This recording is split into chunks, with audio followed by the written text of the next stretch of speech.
Yüzüm geçmişten kalan aşka tarif yazdıran bir Alaturka hüzün, yüzüm kıyıma vuran anne karnı huzuru, çocukluğumun sesi senden bana şimdi zamanını sızdıran.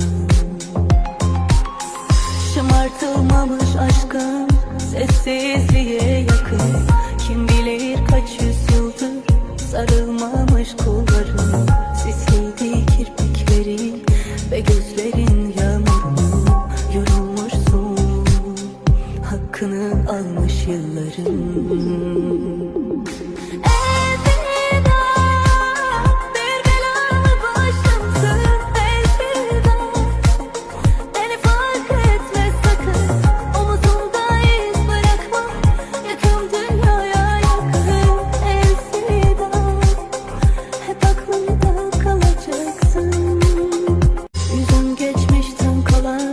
Aşka tarif yazdıran bir Alaturka hüzün, yüzüm kıyıma vuran anne karnı huzuru, çocukluğumun sesi senden bana şimdi zamanını sızdıran.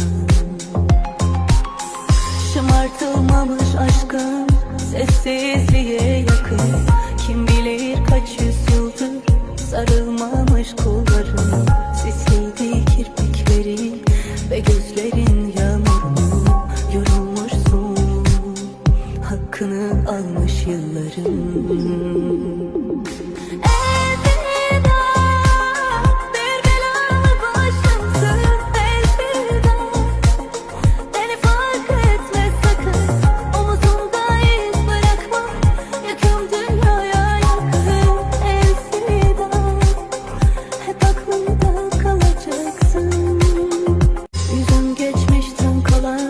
Aşka tarif yazdıran bir Alaturka hüzün, yüzüm kıyıma vuran anne karnı huzuru, çocukluğumun sesi senden bana şimdi zamanını sızdıran.